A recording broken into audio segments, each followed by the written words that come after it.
अस्सलाम वालेकुम व्यूअर्स, मैं हूं मोहम्मद हसन और आप देख रहे हैं अलवामा टेक्नोलॉजीज़। तो जैसे कि आपको आज की वीडियो के टाइटल से पता चल गया होगा कि आज की वीडियो हमारी है इनहेरिटेंस के बारे में। ऊक का सेकंड पिलर ऑफ ऊक इनहेरिटेंस और एक कोर कॉन्सेप्ट इनहेरिटेंस का ऊक के अंदर। तो जब हम बात करते हैं इनहेरिटेंस की तो ये नाम से ही वाज़ेह है कि क्या नाम है, आप किसी दूसरी क्लास से जो कि पेरेंट क्लास कंसिडर की जाती है उससे उसके एट्रीब्यूट्स मेथड दूसरी चाइल्ड क्लास के अंदर इनहेरिट करें, उनको ड्राइव करें जो कि आपस में सेम प्रॉपर्टीज शेयर करती हों या सेम टाइप की शेयर करती हैं। तो ये इनहेरिटेंस कॉन्सेप्ट था। तो अब हम देख लेते हैं कि इनहेरिटेंस हो कहाँ है और कैसे करते हैं। तो जैसे कि आपके सामने स्क्रीन के ऊपर नज़र आ रहा है आपको कि ह्यूमन की एक मैंने क्लास बनाई हुई जिसके एट्रीब्यूट्स मैंने प्राइवेट में स्ट्रिंग टाइप का नेम, इंटीजर टाइप का एज और स्ट्रिंग टाइप का कलर, बॉडी कलर रखा हुआ है। फिर उसके बाद इन सब क्योंकि प्राइवेट मेंबर्स हैं तो इनके गेटर्स एंड सेटर्स हमने बनाए हुए हैं ताकि हम इनको आउट ऑफ क्लास भी अगर इस्तेमाल करना चाहें या सेट करना चाहें या गेट करना चाहें तो उसको हम कर सकें। एंड देन फिर मेरे पास हर ह्यूमन के अंदर क्वालिटी होती है कि वो बैठ सकता है और हर ह्यूमन के अंदर क्वालिटी होती है कि वो चल सकता है। तो हमने उसके दो मेथड्स बना दी। तो ये तो बात हो गई एक ह्यूमन बीइंग की। फिर उसके अंदर हम अगर उसको और क्लासीफाई करें, मतलब इसी के अंदर से इनहेरिट करें ह्यूमन के अंदर से, तो फिर हमारे पास मैन आ जाता है। तो अब मैन का जो है जो कोई ना कोई चाइल्ड के अंदर यूनिक, चाइल्ड क्लास के अंदर यूनिक बात होती है। जैसे कि अब यहाँ पे हमारे पास यूनिक हो जाएगा इसका प्राइवेट जेंडर। तो जेंडर जो है हमारे पास एक यूनिकनेस आ जाएगी इसके अंदर जो कि ह्यूमन जो इसकी पेरेंट क्लास है, इसकी चाइल्ड क्लास जो मैन है उसको उससे फ़र्क कर दें। एंड सबसे पहले कि इसको क्या नाम है रिलेशनशिप करना कैसे, इसको इनहेरिटेंस इज़ अ रिलेशनशिप कहलाता है क्योंकि जो है is a child class of, तो इस तरह ही इज़ अ रिलेशनशिप कहलाता है। तो इसको पहले रिलेट करेंगे कैसे। तो रिलेट करने का तरीका बहुत आसान है कि जब आप पब्लिक क्लास जब क्लास का नेम देते हैं उसके बाद साथ एक्सेस मॉडिफायर लगाया आपने, फिर उसके बाद क्लास लिख के क्लास का कीवर्ड लिख के आगे उसका क्लास नेम दिया हुआ है, सिर्फ उसके आगे एक्सटेंड्स का कीवर्ड लगा के आपने जो है पेरेंट क्लास का नाम दे देना है, जैसे कि एक्सटेंड्स ह्यूमन। तो अब इसके अंदर जितने भी इसके मेथड्स और एट्रीब्यूट्स वगैरह थी आप उनको यहाँ पर भी एक्सेस कर सकते हैं, आपको उस चीज़ को दोबारा नहीं करना पड़ेगा। जैसे कि अब हमने प्राइवेट स्ट्रिंग जेंडर बना दिया, फिर उसके बाद हम इसके गेटर्स एंड सेटर्स बना देते हैं। सबसे पहले जो है हम इसका कंस्ट्रक्टर भी बनाएंगे। कंस्ट्रक्टर एक्चुअली क्लास इनिशियलाइजेशन के लिए होता है और जावा के अंदर ये डिफ़ॉल्ट कंस्ट्रक्टर बना देता है, मगर अगर आपने इसकी वैल्यू को बाद में अमेंड करना हो या चेंज करना हो तो आपको कंस्ट्रक्टर बनाना पड़ता है।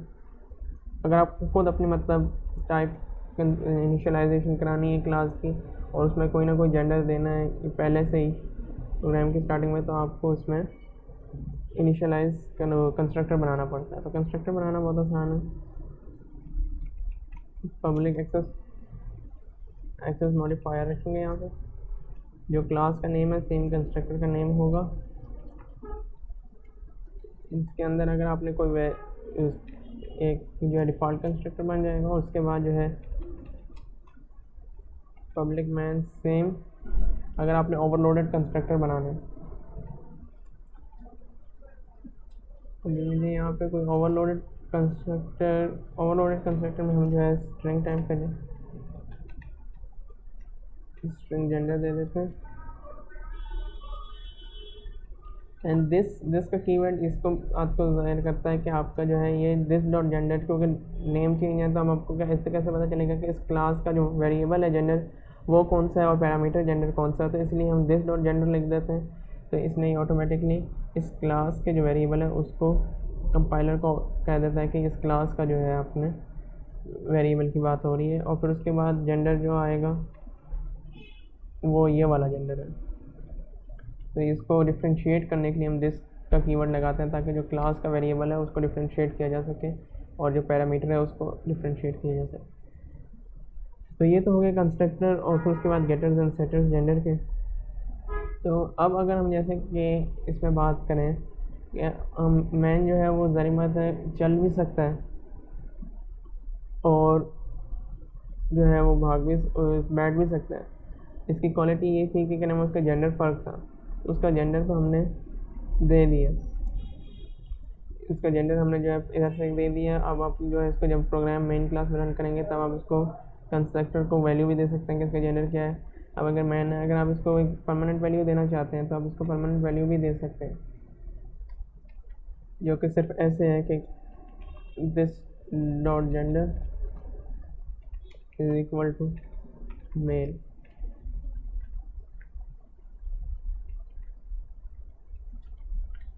तो फिर हमें इसकी ज़रूरत, इस ओवरलोडेड कंस्ट्रक्टर की ज़रूरत ख़त्म हो जाती है। हम इधर से ओवरलोडेड कंस्ट्रक्टर हटा देते हैं।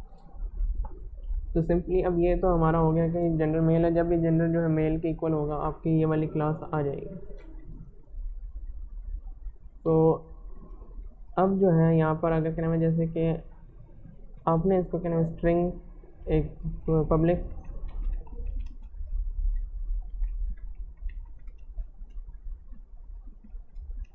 str का कहना है आपने एक वो बना दिया, फंक्शन बना दी, मेथड बना दी। अब इसके अंदर आप रिटर्न कर रहे हैं स्ट्रिंग, जब भी मतलब ये कॉल हो तो आपको स्ट्रिंग रिटर्न कर दें। एंड स्ट्रिंग के अंदर आप लिख रहे हैं ही कैन वो। तो अब यहाँ पे हमारे पास वॉक का मेथड नहीं है, मगर क्योंकि क्या नाम है ह्यूमन क्लास के अंदर ही मेथड हमने रखा था और उसको मैन को हमने उससे इनहेरिट किया है, तो हम सिंपली यहाँ पे सुपर के कीवर्ड से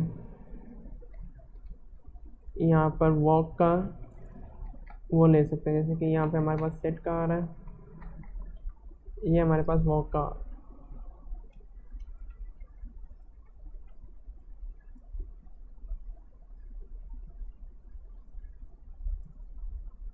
तो ये वाइट टाइप का, क्योंकि ये भी कुछ रिटर्न नहीं कर रहा है इस वजह से मुझे एरर दे रहा है। मगर अगर मैं इसके अंदर कोई वैल्यू दे दूँ कि अभी इधर हम वाइड नहीं करते इसको इंटीजर वैल्यू वापस दे रहा है मुझे, एंड मैं इसके अंदर लिख देता हूँ रिटर्न 10।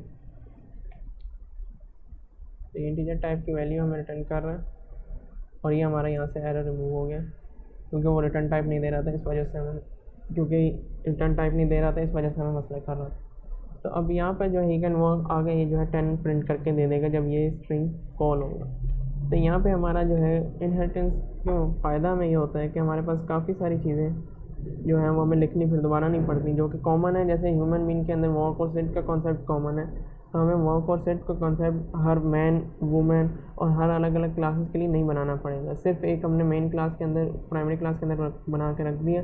अब उसके बाद से हम उसको अंदर से इनहेरिट कर लेंगे। अगर जैसे मैं वुमेन की क्लास बनाता हूँ तो उसको भी मैं क्या नाम है वुमेन से इनहेरिट कर लूँगा, और उसके अंदर जो है वॉक और सेट के हमारे पास मेथड्स आ जाएंगे। और यहाँ तक कि नेम के भी मेथड हम अगर उसके अंदर नेम सेट करना चाहें, जैसे कि ह्यूमन है प्राइवेट जेंडर तो हमें कर दिया, मगर अगर हम उसके अंदर उसका नेम भी लेना चाहें,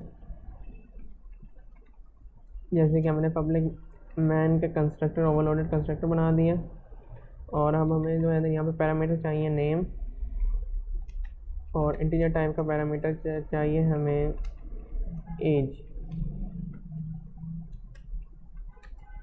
तो अब इसके अंदर जो है हम सिंपली सुपर का कीवर्ड इस वजह से इस्तेमाल करते हैं कि हमें उसका ऑब्जेक्ट नहीं बनाना पड़ता, और अगर आप उसका ऑब्जेक्ट बनाना चाहें तो आप वो भी कर सकते हैं। ऑब्जेक्ट इस तरह बनेगा कि आप ह्यूमन क्लास का HN जैसे उसको वेरिएबल नेम दे दिए इक्वल टू न्यू ह्यूमन, इसका आपने ऑब्जेक्ट बना लिया। तो फिर अब अगर आप यहाँ पर सुपर का कीवर्ड ना इस्तेमाल करें, डायरेक्ट HN डॉट कर दें, तो उससे भी आप कर सकते हैं इस तरह से। अब जैसे कि हमने सेट नेम करना था, इधर आपने सेट नेम और ये जो नेम आपने ऊपर लिखा था ये आपने दे दिया। अब इधर अगर आप इसको सुपर के कीवर्ड से भी कर सकते हैं सेम बात, मगर सुपर के कीवर्ड में ये है कि सुपर का कीवर्ड जब हम आप एक्सटेंड ह्यूमन क्लास को करते हैं तो ऑटोमेटिकली उसका कंस्ट्रक्टर बन जाता है। तो हम उसको सुपर के कीवर्ड के थ्रू मेन जो पेरेंट क्लास है उसको एक्सेस कर सकते हैं। उसका हमें कंस्ट्रक्टर बनाने की, उसका हमें ऑब्जेक्ट बनाने की ज़रूरत नहीं है, तो ऑब्जेक्ट और कंस्ट्रक्टर ऑटोमेटिकली बन जाता है उसका। मगर अगर हम फिर दोबारा उसको बनाना चाहें तो उसको हम उसको इस तरह हम बना सकते हैं, जैसे कि यहाँ पे मैंने बनाया। और फिर उसको एक्सेस करने का तरीका ये होगा कि hn.setName। अगर मैं ये सारा काम ना करना चाहूँ तो मैं डायरेक्ट सुपर कीवर्ड से भी कर सकता हूँ। सुपर कीवर्ड ऑटोमेटिकली जो पहला ऑब्जेक्ट बना हुआ है, जब हमने एक्सटेंड किए इनहेरिट किए क्लास तब का, उसको ले आता है हमारे सामने। जैसे कि हमने इसमें सेट एज करनी है और उसको एज से कर दिया तो ये हमारे पास सेट एज हो गई। तब यहाँ पर हम जो भी इसको कंस्ट्रक्टर में जब इसको पब्लिक मैन को कॉल करेंगे तो उसके कंस्ट्रक्टर में हमने नेम और एज का ये पूछेगा और वो नेम और एज जो है ह्यूमन के उसमें चली जाएगी। तो ये जो है हमारे पास कॉन्सेप्ट था इनहेरिटेंस का।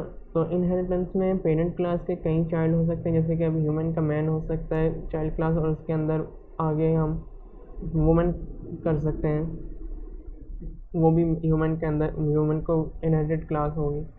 मगर जो है एक क्लास के कई पेरेंट क्लासेस नहीं हो सकते, खासकर जावा के अंदर तो बिल्कुल नहीं हो सकते। तो ये था एक कॉन्सेप्ट इनहेरिटेंस का कि इनहेरिटेंस में जो है हम एक पेरेंट क्लास से एक दूसरी क्लास को इनहेरिट करते हैं, जिसके अंदर हमें जो है सेम चीज़ें शेयर, सेम मेथड और एट्रीब्यूट्स अगर शेयर हो रहे हैं तो हम उसको उसके अंदर से इनहेरिट कर लेते हैं। तो उससे ना सिर्फ हमारा जो है कोड राइटिंग का बच जाता है और कोड को जो है बार बार हमें वो नहीं करना पड़ता, रीराइट नहीं करना पड़ता, और दूसरा हमारे पास जो पॉलीमॉर्फिज्म का कॉन्सेप्ट है वो भी इससे क्लियर हो जाता है। और पॉलीमॉर्फिज्म हमारा अगला टॉपिक है, तो वो अगले वीडियो में इंशाल्लाह शेयर किया जाएगा। तो ये एक बेसिक कॉन्सेप्ट था। और अगर इसका पूरा एपिसोड का रिकैप दूँ तो वो यूँ कि क्या नाम है, ह्यूमन क्लास जो कि एक पेरेंट क्लास के तौर पर एक्ट कर रही थी, उसके अंदर हमने जो है उनके एट्रीब्यूट्स रखे, नेम, एज एंड कलर, और फिर उसके बाद उन सब के प्राइवेट थे, इस वजह से उनके गेटर्स एंड सेटर्स बनाने की ज़रूरत थी, जिनको हमने बना दिया। फिर उसके बाद हमने इनके दो मेथड रखे, एक जो है वॉक का मेथड रखा और एक सिट का मेथड रखा।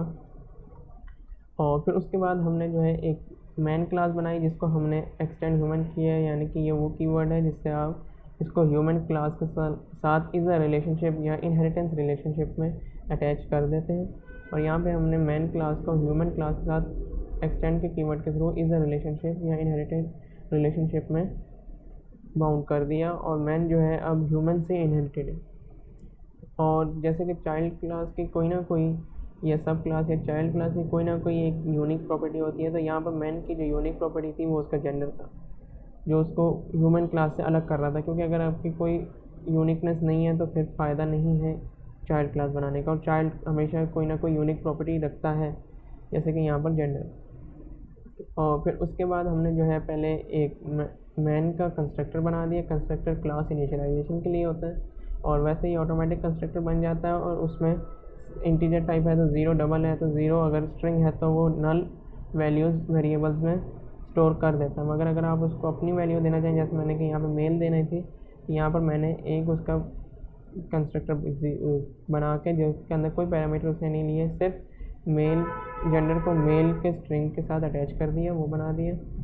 एंड सेकेंडली जो है स्ट्रिंग नेम और इंटीजर एज के टाइप का एक ओवरलोडेड कंस्ट्रक्टर हमने बना दिया, जिसके अंदर हमने पहले ऑब्जेक्ट के थ्रू जो है आपके पेरेंट क्लास है उसका अंदर नेम सेट किया, और फिर सेकेंडली सुपर के कीवर्ड के थ्रू, क्योंकि जब आप एक्सटेंड करते हैं तो ऑटोमेटिकली आपका ऑब्जेक्ट उस क्लास का बन जाता है, जो कि आप सुपर के कीवर्ड के थ्रू एक्सेस कर सकते हैं। तो हमने सेट एज करा दी। Similarly getter and setter of gender के लिए हमने बना दिया क्योंकि प्राइवेट मेंबर था। और फिर उसके बाद हमने जैसे पब्लिक स्ट्रिंग एक नया मेथड बनाया और उसमें लिख दिया ही कैन वॉक।